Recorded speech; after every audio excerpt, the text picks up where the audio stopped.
a este lugar, a esta es su casa. Dios bendiga sus vidas. Bueno, en esta ocasión nos corresponde trabajar en nuestro estudio de Hechos, capítulo 4, versículo 1 en adelante. Hechos, capítulo 4, versículo 1 en adelante.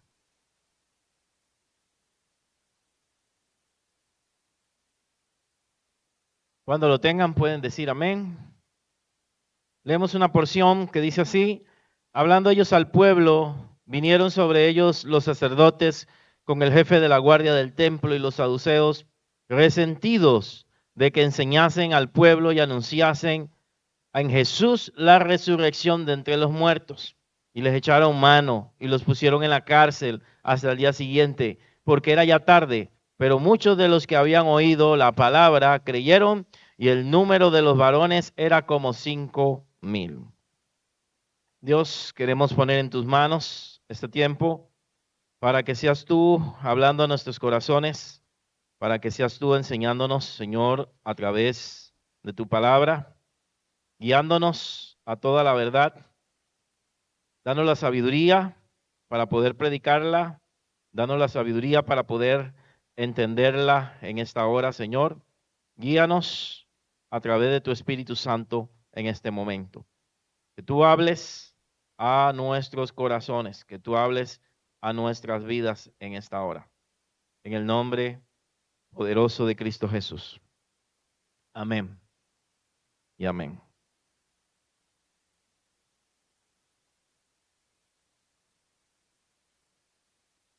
Bueno, hermanos, hoy vamos a hablar sobre obedientes a su nombre. Ese es el tema que hoy vamos a trabajar, que hoy vamos a tratar. Y vamos a ubicarnos ahí un poquito en el contexto, recordar algunas cosas. Estamos en este momento ante el arresto de los discípulos del Señor, en este caso del apóstol Pedro y Juan. Hay una reacción de las autoridades religiosas ante lo que había sucedido en el templo. No sé si se acuerdan qué había sucedido. ¿Qué sucedió? ¿La sanación de quién? Exactamente, de un cojo, dice el texto, pero ok. Entonces, que tenía más de 40 años de estar en esa forma. Esta persona, recuerden que estaba mendigando en la puerta del templo, y en ese momento que él le pide dinero a Pedro y a Juan, Pedro le dice: no tengo plata ni oro, sino lo que tengo te doy. Y le dice: levántate en el nombre de Jesucristo. Y bueno, él entra saltando, dice la escritura, saltando al área del templo, ¿verdad? A esa zona. Él entra brincando, saltando, dando gloria a Dios, alabando al Señor. Y tenía agarrado, nos dice el capítulo anterior, agarrado tenían a Pedro y a Juan. Lo que está sucediendo acá es ya la reacción del pueblo judío. ¿Cómo lo toman? Bueno, el pueblo que estaba ahí creyeron en él. Más de 5,000 personas creyeron en Jesucristo en ese momento. 5,000 personas era el número ya de los creyentes que se agregan ahí. Pero Pedro y Juan son arrestados. ¿Por qué? Porque a los líderes religiosos no les gustaba lo que estaba sucediendo. A los líderes religiosos no les agradó que se predicara en el nombre de Jesucristo. Y hoy es lo que vamos a nosotros a tratar. Verso 1 al 4. Tenemos acá el arresto de estos dos hombres de Dios. Pero también tenemos cómo creyeron en Jesucristo las personas que estaban ahí. El verso 1 al verso 2 nos muestra que dice que hablando ellos al pueblo, vinieron sobre ellos, ¿quiénes? Los sacerdotes con el jefe de la guardia y no los confundan con los fariseos. Tenemos los fariseos y los saduceos. Ambos eran feos. ¿verdad? Pero acá se está refiriendo a otra secta. Ellos convivían distintas sectas, ellos convivían juntos. Ellos estaban juntos aunque tenían diferencia. Pero acá nos muestran un grupo de sacerdotes, la guardia del templo y los saduceos. Los saduceos eran personas que no creían en la resurrección de los muertos. Los fariseos sí, los saduceos no. Los saduceos no creían en la resurrección de los muertos, no creían en la vida después, ¿verdad? De la muerte, no creían en ángeles, no creían en demonios, estaban bien perdidos en la teología. Los fariseos estaban mejor. Y por eso se molestan, pero los demás también se molestan porque están enseñando al pueblo, ¿ok? Entonces voy a pedirle a mis hermanos que tienen unas hojitas ahí que nos van a servir de guía. En cada diapositiva van a ver algunas preguntas que les pueda ayudar mientras estoy predicando, como para poder ir agarrando el hilo. ¿Sí? ¿Se alcanza? Yo hice 50. Entonces, la idea es que vayan contestando mientras voy predicando, vayan encontrando las respuestas a esas preguntas. Entonces, hay unas personas resentidas según el versículo 2. ¿Quiénes eran los resentidos? Bueno, ya los mencioné, ¿verdad? Los sacerdotes, el jefe de la guardia del templo y los saduceos. Ahora, ¿por qué están resentidos? Es importante que veamos la razón por la cual están resentidos. Ellos están resentidos porque estaban enseñando al pueblo y estaban anunciando en Jesús la resurrección de los muertos. Aquí hay dos puntos. Están resentidos porque estaban enseñando al pueblo. ¿Por qué? Los sacerdotes se creían los únicos que podían enseñar. Los líderes religiosos se creían los únicos. Y al ver personas como estos discípulos enseñando y en el templo, eso no les agradó, no les gustó para nada. Así que ellos se resienten por eso, pero también se resienten por el segundo tema. ¿Cuál es el segundo tema? Por la predicación de qué? Pero específicamente la resurrección de entre los muertos. Esos son los saduceos, los que no les gustó el tema de predicación de Jesús sobre la resurrección de los muertos. Entonces, cada uno estaba molesto por distintas cosas. Unos por temas políticos, otros por temas espirituales y otros por orgullo. Y todos estos, aunque tenían diferencias, cuando crucificaron a Jesús, recuérdese que se unieron. Todos ellos se unieron para crucificar a Jesús. Los herodianos no se llevaban con esta secta, pero se unieron para crucificar al Señor. Y acá está sucediendo algo parecido. Están resentidos de que estén enseñando acerca de la resurrección de los muertos. El arresto de Pedro y de Juan no detuvo, ¿qué cosa? No detuvo la predicación de la palabra. Cuando estamos haciendo cosas para Dios y cuando estamos sirviendo y anunciando el evangelio, no significa que todas las cosas van a ser color de rosa. Van a venir dificultades, van a venir situaciones difíciles para que nos desanimemos y no sigamos adelante llevando la palabra del Señor a las personas. Sin embargo, ellos son arrestados y estas son las razones. Ellos solo estaban cumpliendo con lo que el Señor les está diciendo. Vemos que las personas, vemos el verso 4, dice, bueno, el 3, les echaron mano y los pusieron en la cárcel ¿hasta cuánto? Hasta el día siguiente, o sea que amanecieron en la cárcel, ¿verdad? Hasta el día siguiente, porque ya era tarde, o sea, no había tiempo de llevarlos a juicio, entonces hasta el día siguiente lo llevan, los dejan en la cárcel. Ahora, hay unas personas acá reunidas en este lugar. ¿Ok?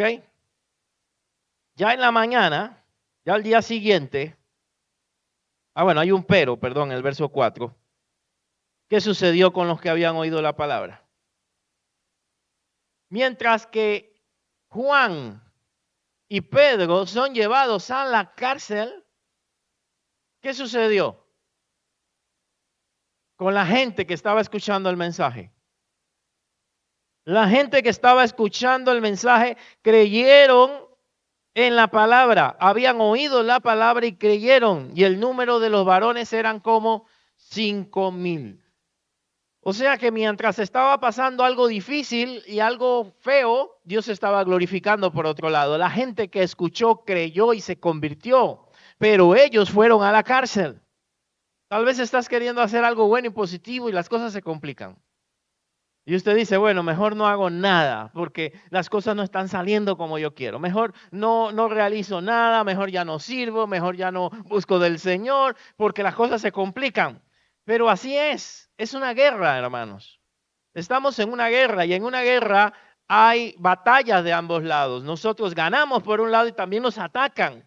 Y estamos en una guerra espiritual y el enemigo no se va a poner contento con un alma que se convierte. Satanás no se va a poner contento con alguien que tú le estés hablando de Cristo. Él se va a levantar para quitarte las ganas de servir. Cuando el pueblo de Israel, me viene a la memoria esto y quiero mencionarlo, cuando el pueblo de Israel,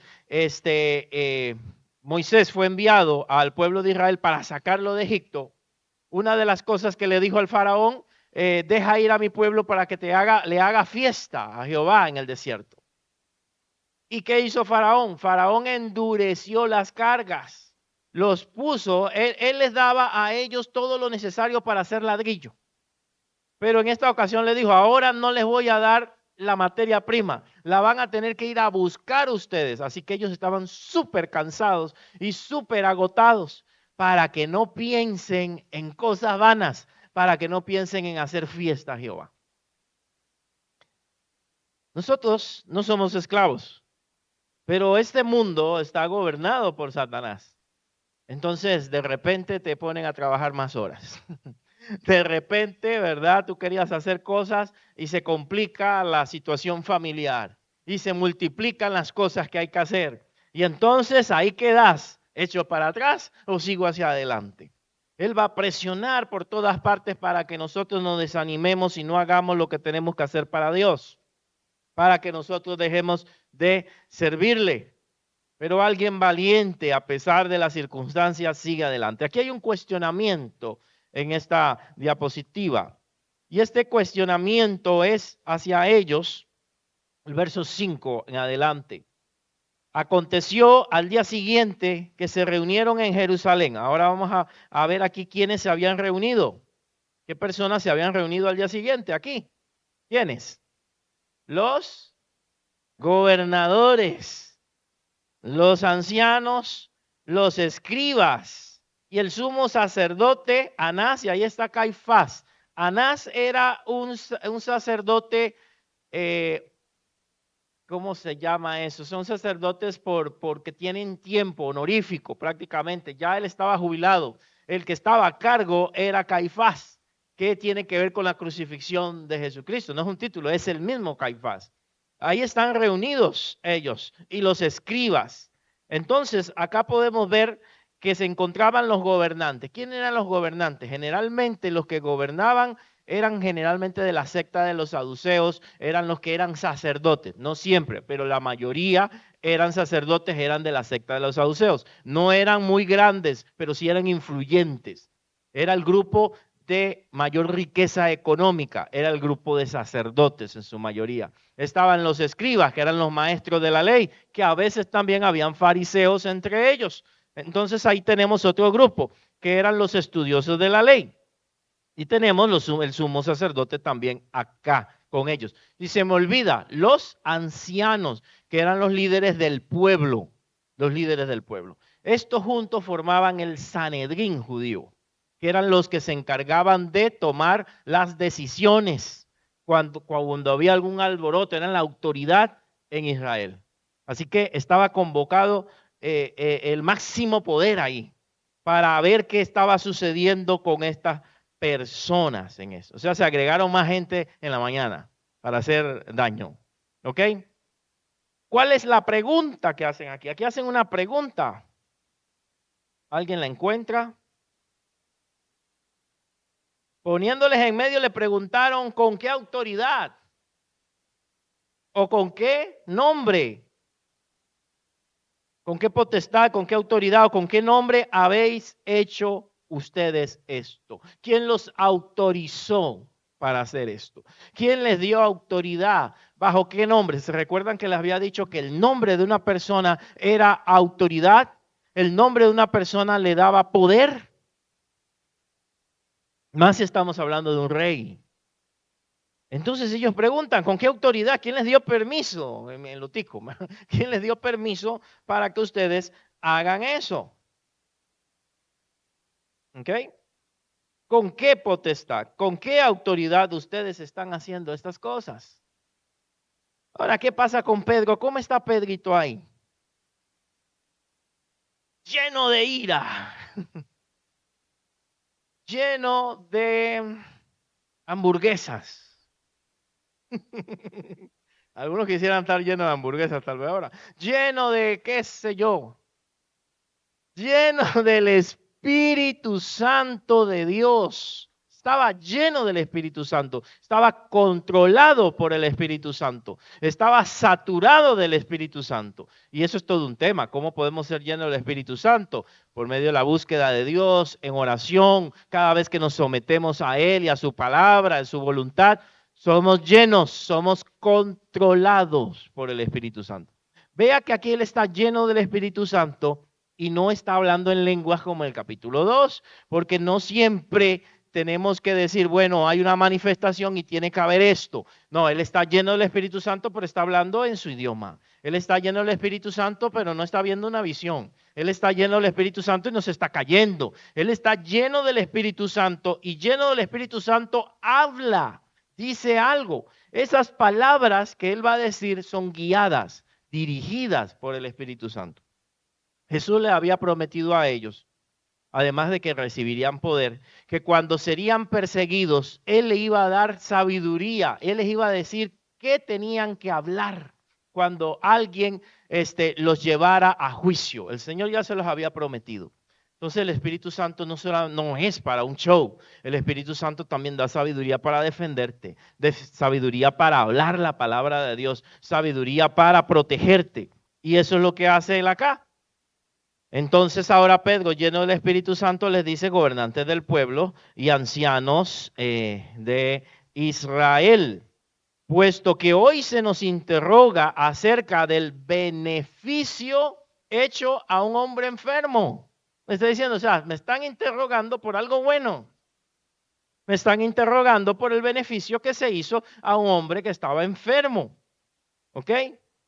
¿De qué manera haya sido sanado? Eso es lo que quieren saber ustedes, de qué manera fue sanado. Entonces, él está respondiendo acá al cuestionamiento que tienen acerca de él, ¿verdad? Está respondiendo acerca de lo que ellos están preguntando. Entonces, aquí Pedro va a estar en el verso 10, puse 9 ahí en las preguntas, pero el verso 10, va a estar adjudicando el milagro a alguien. Desde el principio, cuando la gente vio el milagro, ¿qué fue lo primero que hizo Pedro? No piensen que esto es por mano de nosotros. No piensen que nosotros hicimos algo, sino que él siempre dijo, esto fue el nombre de Jesús. Fue en el nombre de Jesús, o sea, la gloria. Y hablamos de eso, que la gloria es hacia el Señor. Y bueno, acá él viene a decirle que esto fue notorio entre vosotros, verso 10, y a todo el pueblo de Israel, que en el nombre de Jesucristo de Nazaret, o sea, que el milagro fue hecho en el nombre de Jesús. Pedro estaba lleno del Espíritu Santo y declara con valentía que la salvación y el poder solamente vienen de Jesucristo. Ahora va a hablar acerca de quién es Jesús de una manera breve. Va a explicar quién es Jesucristo para él.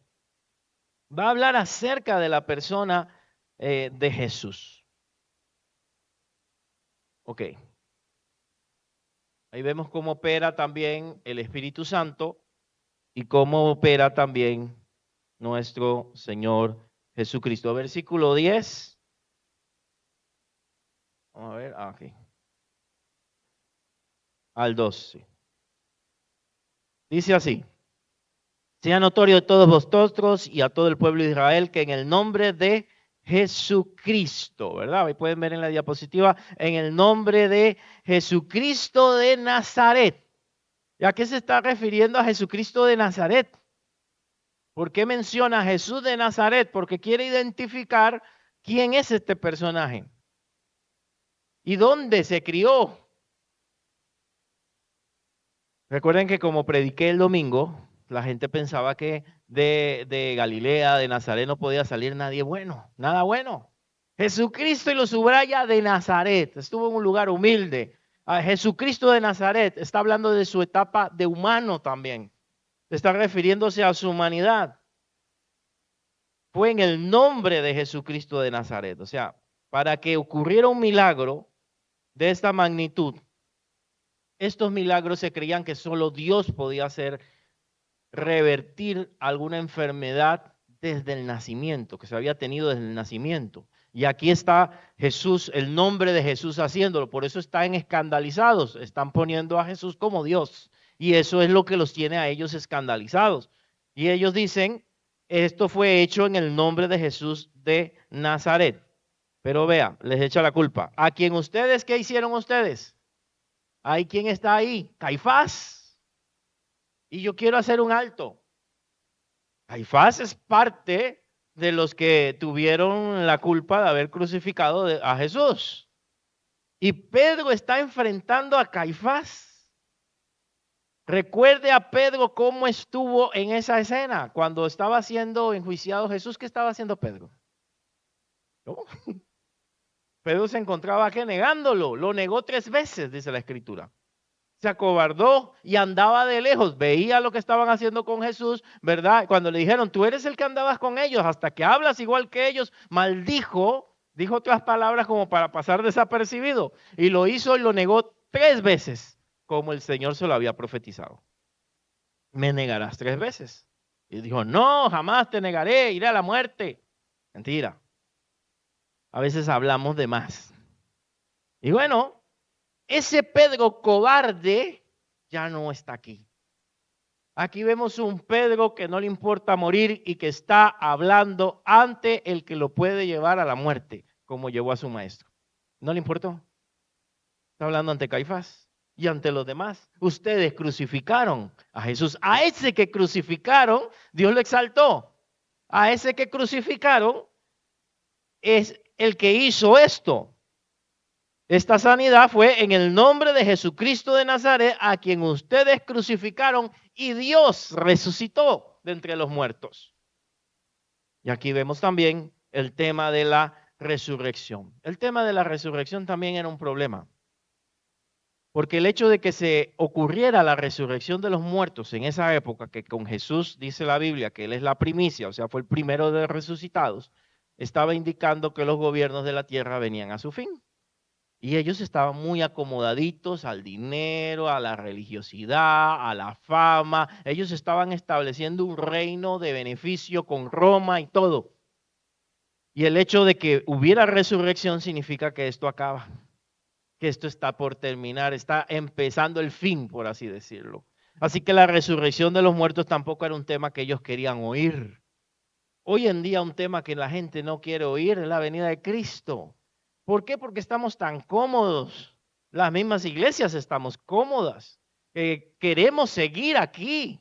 Nadie quiere hablar de la muerte, nadie quiere hablar de que el Señor viene. Esos son temas que la gente ya no lo predica porque ya no nos queremos ir. Queremos vivir aquí. Ya no queremos irnos. No ve gente que dice, ¿cuándo viene el Señor por mí? ¿Cuál? No, hombre, queremos seguir y seguir y seguir acá y aferrarnos. Y hasta de broma decir, cuando me entierren, me entierran con mi reloj, me entierran con no sé qué, ¿verdad? Porque creemos y queremos aferrarnos a esta vida. La resurrección y la venida de Cristo no son temas populares. En ese tiempo la resurrección de los muertos no era popular y los saduceos no creían en ella. Por este hombre está en vuestra presencia, ¿qué? Sano. Sano. O sea, Jesucristo fue quien lo levantó. Jesucristo fue quien lo sanó. Ahora vienen unas características acerca de Jesucristo que no son como muy comunes. Versículo 11, ¿cómo se llama Jesucristo aquí? ¿La piedra qué? Reprobada. Exacto, rechazada. Cuando se hacían construcciones en aquella época, había una piedra, todavía se utiliza el mismo principio, conocida como la piedra angular, que era la piedra que se colocaba en donde iba a empezar el edificio, en una esquina. Y es de esa piedra se trazaba toda la matemática, por así decirlo. Era la que le daba estabilidad y línea a la construcción. Era la primera piedra y era la piedra angular, era la piedra que daba toda la línea de la construcción de ese edificio. Era la piedra principal. Y él está diciendo, ustedes desecharon la piedra principal y siguieron construyendo su reino sin Jesucristo. Construyeron una religión sin la piedra principal. También existían aquellos arcos, esos arcos, no sé, redondos, ¿verdad? Lógico, es un arco, ¿verdad? Y estos arcos en el centro tenían una piedra. Muchos de estos arcos no tenían nada que lo pegara, no había cemento, sino que la piedra que iba en el centro, la piedra que iba en el centro de ese arco era la que sostenía todo el arco. Era una manera de construir y la piedra central era la piedra principal. Significa que Jesús es la piedra y es el fundamento de toda construcción, de nuestra vida, de la fe, de la religión, de la iglesia. Y en el momento que desechamos la piedra, todo lo que tenemos nos sirve. Y Él está diciendo, Él es la piedra fundamental que ustedes desecharon, que ustedes hicieron a un lado. Y esto está profetizado, si no me equivoco, en el Salmo 118, verso 22, la piedra que desecharon, ¿verdad? Los edificadores ha venido a ser la cabeza de la construcción. Ha venido a ser el Señor. Lo que ustedes desecharon ahora se ha convertido en el Señor. Ahora hay otra característica de Jesucristo en estos versículos. El verso 12, ¿qué nos dice más acerca de Jesús?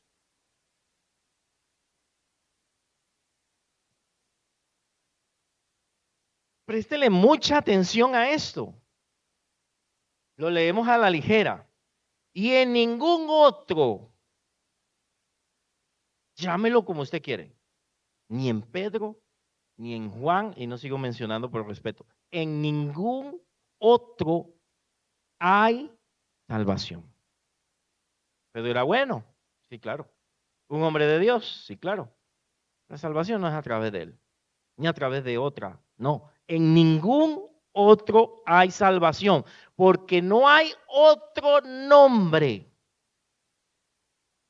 No hay otro. No, que por este camino puedo llegar a Dios, que hablándole a este puedo llegar a Dios. No hay otro nombre bajo el cielo dado a los hombres en que podamos ser salvos. Es clarito que la salvación es exclusiva y únicamente a través de Jesús. Los seres humanos inventan caminos y vías alternas, pero el texto bíblico, y no se molesten conmigo, alguien dice que no, que solamente en Jesús. Punto. En ningún otro hay salvación. No hay otro nombre dado a los cielos en que podamos ser salvos. Podemos esto verificarlos en Filipenses, lo vuelve a mencionar, capítulo 2, al final, que le dio un nombre sobre todo nombre, para que en él se doble toda rodilla de los que están en la tierra, de los que están en los cielos y debajo de la tierra, y toda lengua confiese que Jesucristo es el Señor para gloria de Dios Padre. No hay otro nombre en el que podamos ser salvos. Solamente en el nombre de Jesús. Interesante. Para eso hago una diapositiva única al final. Ahí está.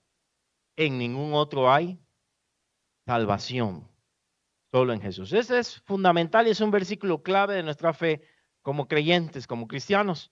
En nadie más hay salvación, solamente en Jesucristo. Ahora veamos cuál fue la reacción de la gente que estaba ahí oyendo el mensaje. ¿Cómo reaccionaron? ¿Cómo reaccionó Caifás? O sea, mire qué grande es Dios. Algo que no me había percatado cuando lo estudié. Le está dando una segunda oportunidad a los que crucificaron a Jesús, de que oigan el mensaje por segunda vez. Le está dando una oportunidad. Si ellos se arrepentían, aunque hubieran crucificado a Jesús, eran salvos. Caifás tiene otra oportunidad ahí de arrepentirse. Y habían otros ahí que dieron el veredicto para que Jesús muriera. Y están oyendo el mensaje. Están ahí. O sea que Pedro, mientras les estaba hablando, los estaba predicando. El verso 12 les está predicando. No hay más nadie. Solamente en el nombre de Jesucristo hay salvación. Ahora hay un asombro, hermanos, de parte de ellos. Muy, muy interesante. Versículo 13. Ellos se asombran de varias cosas. Ahí les puse algunas. ¿De qué se asombran ellos? Ellos ven, observan el denuedo, la facilidad de palabras que tenía Pedro. Cuando Pedro no había estudiado. Bueno, estudiado para ser teólogo, como ellos. Que ellos sí sabían muchas cosas de las escrituras. Habían doctores de la ley ahí. Gente letrada. Esto implica que Dios no solamente usa, hermanos, a gente como Pablo preparada, sino que puede usar personas que no tienen tanto conocimiento, que tienen un conocimiento básico, pero llenos del Espíritu Santo, hermanos, es otra historia. Porque aquí no es el conocimiento humano, aquí es la llenura del Espíritu Santo. Eso hay que aclararlo. El conocimiento es importante, pero sin llenura del Espíritu Santo no va hacia ningún lado. Pedro está hablando con denuedo, no sé qué dirá otras versiones si alguien tiene por ahí, con elocuencia, puede ser, con habilidad, con destreza, con soltura, y eso les extrañó, pero no osadía. Pero no solamente Pedro, nos pone más a Pedro porque Pedro es el líder, pero vea que Juan también, y Juan. En Hechos se menciona que Pedro y Juan fueron considerados columnas de la iglesia. Son como los personajes importantes en el inicio de la iglesia. Columnas, Pedro y Juan. Sabiendo que eran hombres, ¿cómo eran? Del vulgo, sin letra, sin letras. No eran teólogos, no eran estudiados, eran pescadores, ¿verdad? Se maravillaban, pero reconocían algo. Y ahí está la respuesta por qué ellos eran así. Y eso es importante para nosotros.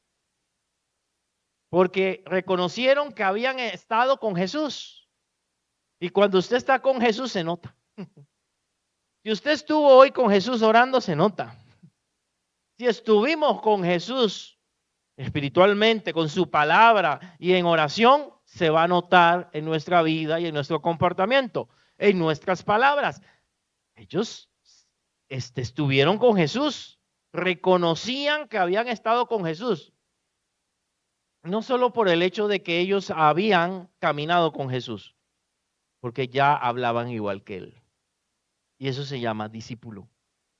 Un discípulo sigue a su maestro, aprende de él y copia todo lo bueno de esta persona. Y ya lo veían hablando igual. Y ven a Pedro desenvolviéndose igual que Jesús ante las personas.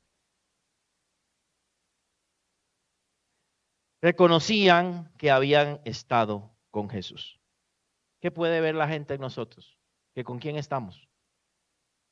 Ojalá que puedan ver que estamos con Jesús y no que estuvimos con el otro, ¿verdad? Que vean ira, enojo, mala crianza, y no es el toro. Que vean a Cristo en nuestro comportamiento, en nuestra forma de ser. Que vean a Cristo reflejado. que al hablar podamos hablar las palabras de Cristo. Esto también tiene que ver con la doctrina de Cristo. Ellos se parecían a Jesús.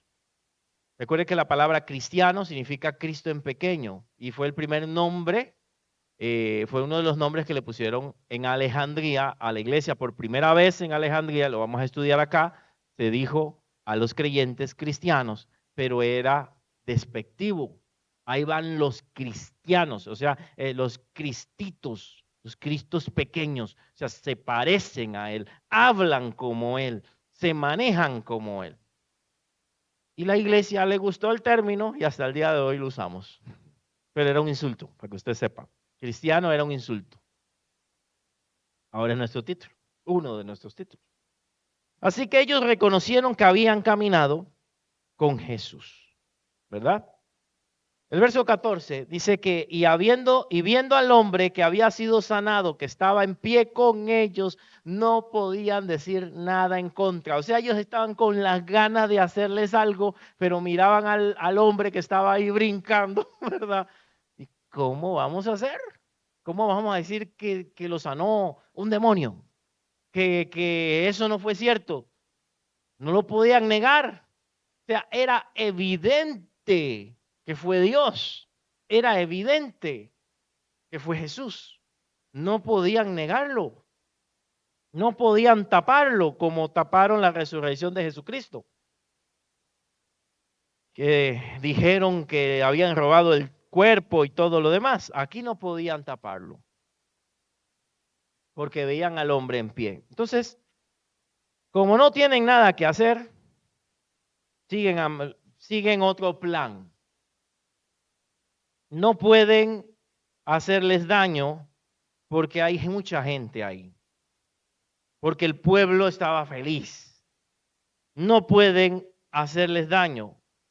Entonces el verso 15 nos dice algo importante.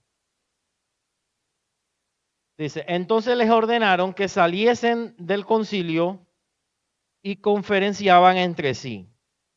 ¿Verdad? Diciendo, ¿qué haremos con estos hombres? Porque de cierto señal, vea que lo reconocen, señal manifiesta ha sido hecha por ellos. Ese es el problema con ellos. No era que no creían en Jesús, o sea, ellos decidieron rechazarlo. Porque no llenaba las expectativas de ellos. Pero ellos sabían, mínimo, si no creían en él como el Hijo de Dios, mínimo sabían que era un profeta y que venía de Dios. Pero los intereses económicos y políticos estaban por encima, que no les interesa. Y ahora ven que sus discípulos siguen las mismas cosas. Así que, ¿qué vamos a hacer con estos hombres? La señal está hecha, es manifiesta, no la podemos ocultar, es notoria en los que moran en Jerusalén.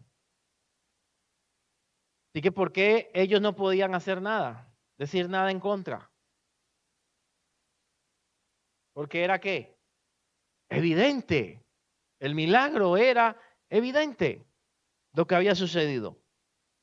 Entonces recurren a otra arma. Verso 17. Sin embargo, para que no se divulgue más entre el pueblo, amenacémosles para que no hablen de aquí en adelante a hombre alguno en este nombre. Entonces van a recurrir a la amenaza. Vamos a amenazarlos para que ellos no hablen. Oiga.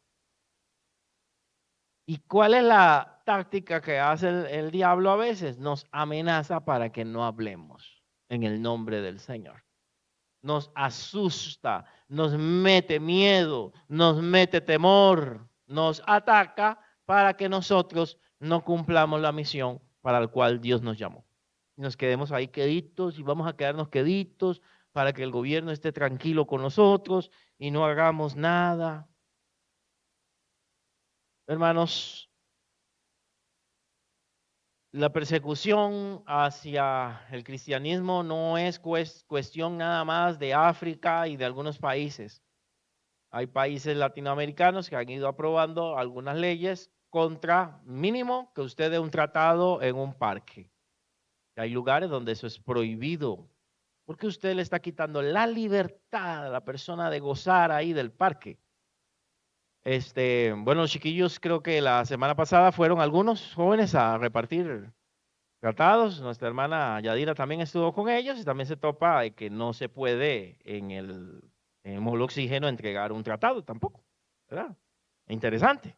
Y claro, la justificación es que es un lugar privado y entonces usted tiene que pedir permisos para entregar un documento a la gente, aunque sea alrededor, ahí por el lado de la laguna y todo eso. Poco a poco, sin ser escandalizar ni nada por el estilo, poco a poco las supuestas libertades van a ir cambiando. Llámese privado, llámese lugar municipal, llámese lo que sea, eso se va a ir regulando. ¿Para qué? Para meternos en cuatro paredes. Porque le sirve que sigamos aquí, que no vengan jóvenes, que no siga y que la iglesia muera en unos 20, 30 años. Y pase como en Europa, que son 10 personas con un templo grandísimo, porque no se han podido reproducir. Hermanos, gracias a Dios, ¿verdad? De alguna manera estos movimientos se han detenido. Hace algunos años, si usted no lo sabía, las leyes de estos de permiso de funcionamiento y todas estas cosas que nos piden, bueno, gracias a Dios porque nos ayudan.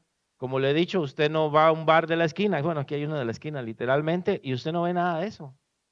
Ahí se incendian y se mueren todos ahí. No sabe ni por dónde salir, ¿verdad? Y es un local que debería tener cosas y otros lugares no le exigen todas las cosas. Pero estas cosas nacieron no de estos gobiernos, sino de 3 gobiernos atrás o 4 gobiernos atrás. ¿Para qué? Porque la idea era cerrar las iglesias. Había que cada 10 personas, había en algún momento, el proyecto era así, vea lo ridículo, cada 10 personas tenía que tener un baño. La iglesia se iba a convertir en solo baños y servicios. Todo eso se iba a hacer servicio, ya atrás, hermano. Por cada 10 personas un baño. Alguien luchó y quitó ese plan, ese proyecto, más otras regulaciones que eran más difíciles. Y las iglesias que tenían más tiempo de estar en el lugar, entonces se le permitió seguir operando y se cambió la reglamentación, que es muy difícil ahora, pero no imposible. Pero habían cosas muy ridículas en el primer documento que salió, muy ridículas, que no se exigen en ningún otro lugar. Nuestra persecución no es con un arma. A veces la persecución puede ser política, puede ser social, puede ser familiares que te dejan de hablar porque te hiciste creyente, te hiciste pandereta, ya te hacen a un lado. Y esa presión te puede hacer a ti alejarte para volver a tener comunión con estas personas que ya no te quieren hablar o que ya no te quieren tratar. De muchas maneras, Satanás nos amenaza para que no sigamos adelante. El silencio, el que no compartas con nadie, el que no hables de nuestro Señor Jesucristo, de alguna forma u otra, se convierte en un arma de doble filo. Entonces, aquí vamos a amenazarlos para que no hablen de aquí en adelante a ningún hombre en este nombre. ¿Ok? Dice el verso 18 que entonces les intimaron, o sea, les hablaron fuerte para que ellos agarraran miedo, agarraran temor. Pero ya Pedro no era el miedoso de antes. Pedro era otro hombre transformado por Jesucristo. Pedro ahora sí era valiente. Pedro era un hombre obediente. ¿Ok? Versículos, bueno, ¿qué les ordenaron los líderes religiosos? Ya saben, ¿verdad? Que no hablen. Ahora veamos la respuesta de Pedro y de Juan. ¿Cuál es la respuesta? Y esto es otro versículo importante. Ya les había dicho que ahí había un versículo importante. Este también. Mas Pedro y Juan respondieron diciéndole, juzguen si es justo delante de Dios. Ustedes son teólogos. Ustedes son líderes religiosos.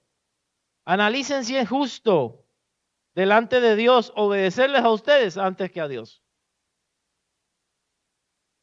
Porque no podemos dejar de decir lo que hemos visto y oído. Es una actitud valiente. La Biblia en Romanos nos habla, Romanos 13, si no me equivoco, nos habla de la obediencia que debemos tener a las autoridades. Debemos obedecer. Y eso está por todos lados, la obediencia y el respeto a las autoridades, y lo he enseñado aquí. Solamente hay una excepción,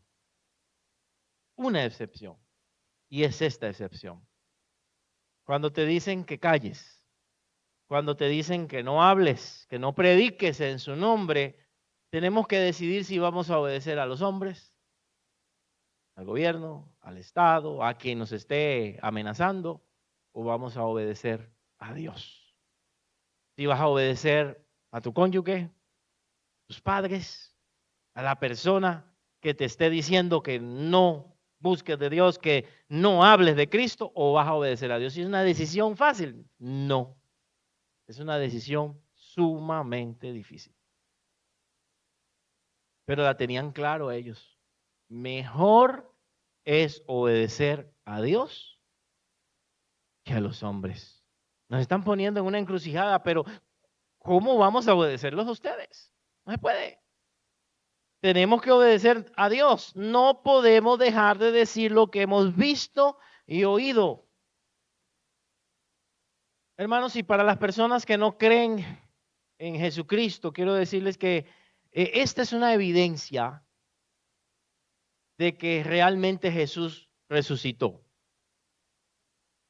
Los discípulos que eran unos cobardes, ¿cómo siendo personas cobardes murieron diciendo que habían visto a Jesús resucitado? Eso no tiene lógica. Todos fueron martirizados diciendo que habían visto a Cristo resucitado. Entonces, esa es una evidencia de que ellos hablaron la verdad, de que ellos vieron a Jesús resucitado, no lo inventaron, porque ellos eran como cualquier ser humano, no hubieran dado la vida por una mentira. Este fue una realidad y un hecho que ellos vieron, y como lo vieron, no importa lo que me digan, esto fue así, voy a dar mi vida por esto. ¿Qué convicción más grande, hermano? Si no fuera por esa convicción, no estaríamos nosotros aquí en esta iglesia hoy. Si ellos no se hubieran plantado en ese momento, no habrían iglesias en el mundo. Fueron valientes.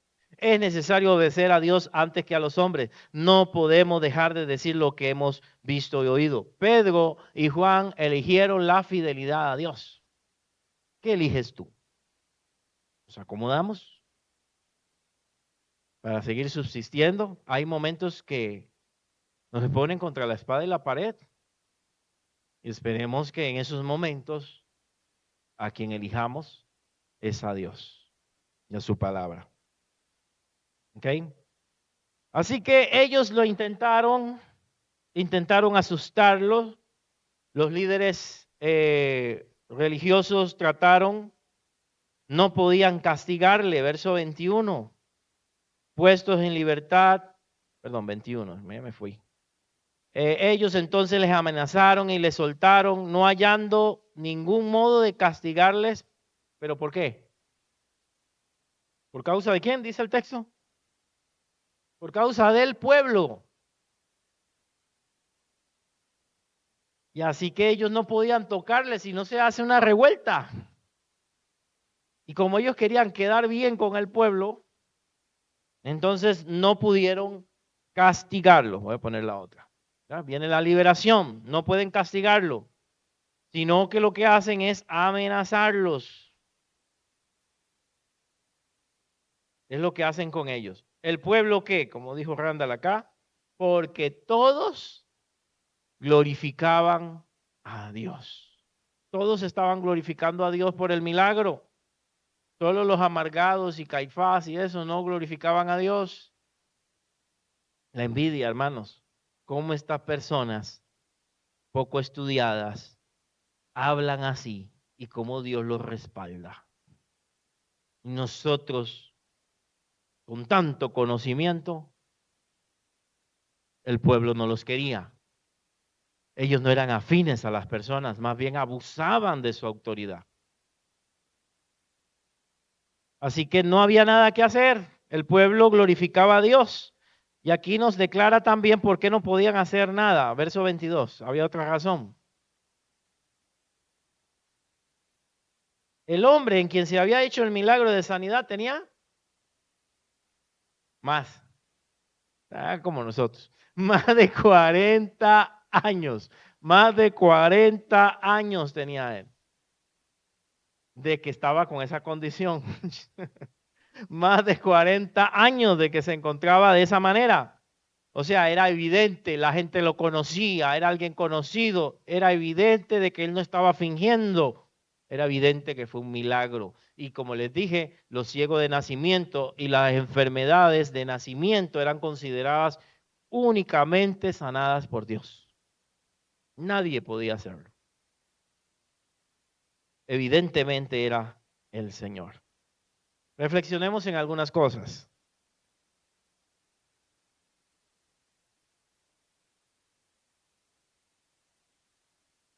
Si alguien me puede decir qué aprendemos acerca de la valentía.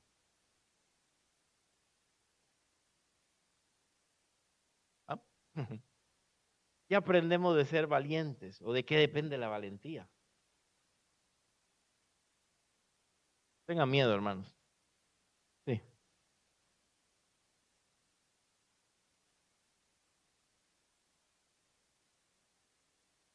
Cuando la convicción es fuerte. Ahí. Ujú. La valentía de Pedro y el denuedo y todas esas capacidades que está mostrando Pedro hasta como predicador, ¿de quién venían? Del segundo círculo, del Espíritu Santo. El Espíritu Santo es quien nos hace valientes, no nosotros mismos. El Espíritu Santo es el que nos capacita para hacer las cosas para Él. El Espíritu Santo era el que estaba usando a Pedro en ese momento, tanto con la sanidad como para hablar. Es el Espíritu Santo. No es en nuestra sabiduría, como dije el domingo, es en el poder del Espíritu Santo. Él es quien convence. También hay algo más aquí. El tema de la obediencia a Dios. ¿A quién obedecemos? Una autoridad me está pidiendo algo contrario a lo que Dios me está pidiendo. Cuando me toca elegir. Aún la Biblia dice que debemos obedecer a nuestros padres, que debemos obedecer al gobierno, ¿verdad? También en la relación de pareja que deben someterse el uno al otro. Pero hay una palabra que aparece en Efesios cuando habla de la relación de pareja y de los padres, de los hijos hacia los padres. Dice, en el Señor. Esto implica que cuestiones inmorales y cuestiones inadecuadas yo no tengo por qué someterme, aunque sea mi autoridad. Yo no estoy obligado a recibir un soborno en el trabajo. Yo no estoy obligado a pasar por alto una firma. No estoy obligado. ¿Me va a costar? ¿Qué me puede costar? El despido, por supuesto. No estoy obligado a mover los números. No lo estoy. Es mi autoridad, pero no lo estoy. Para eso. Obedezco en todo lo bueno, en todo lo correcto, todo lo demás. Pero lo que va en contra de la palabra, no estoy obligado a obedecer. Y acá está abiertamente en contra de la palabra de Dios. La salvación, ¿qué aprendemos de la salvación? Ajá. Ok, es para todos, sí, ahí se menciona. Murió por todos, pero la salvación hay algo importante. ¿A través de quién? Únicamente, solo lo dice el texto, solamente en el nombre de Jesucristo.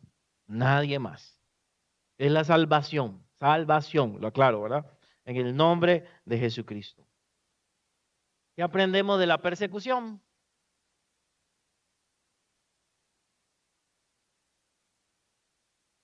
Hay que ser valiente, sí. Volvemos al otro círculo. ¿Qué más aprendemos de la persecución?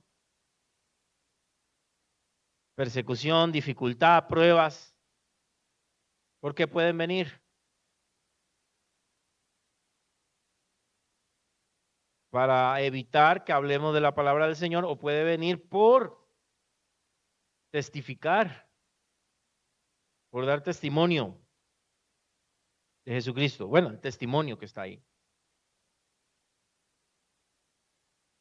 ¿Qué tan importante es el testimonio? ¿Dónde vimos el testimonio ahí? Reflejado. Pedro está predicando, pero ¿cuál era el testimonio? ¿Quién era el testimonio ahí? El cojo. No se podía refutar que el cojo ya no era cojo. Listo. No había forma. Si nosotros somos testimonio y realmente Dios hace un milagro en nuestras vidas, y no estoy hablando solamente de sanidad, sino de cualquier tipo, nadie puede refutar eso. Nadie.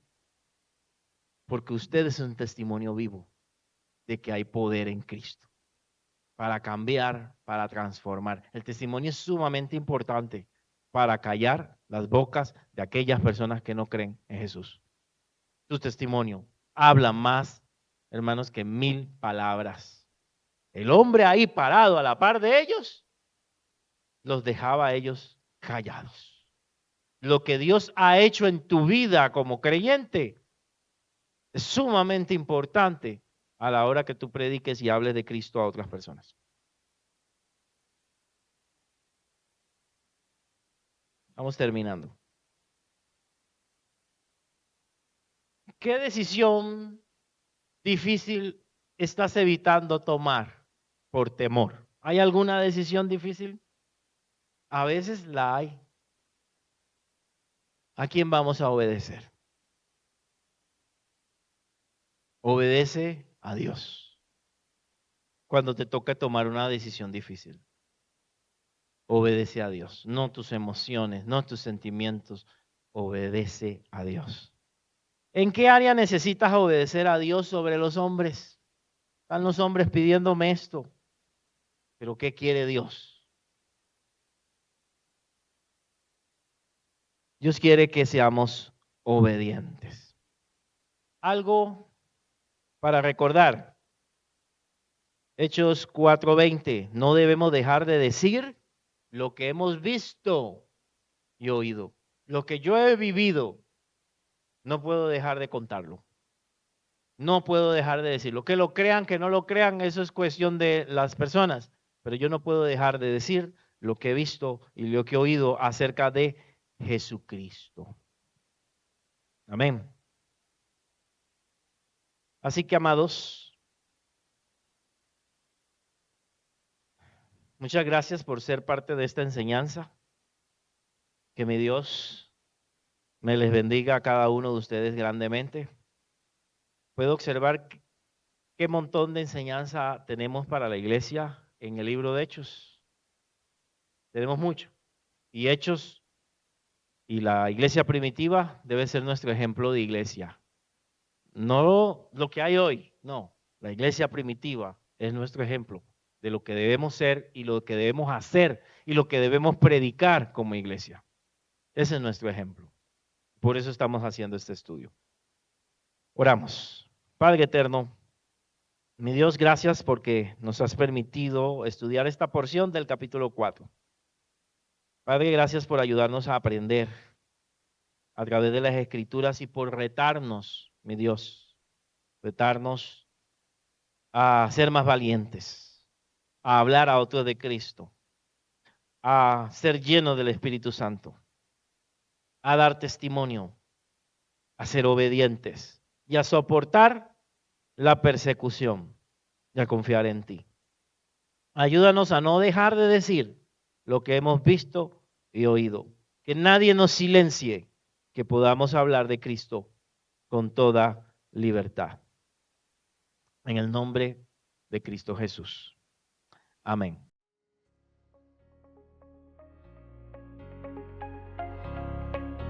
Ustedes bien.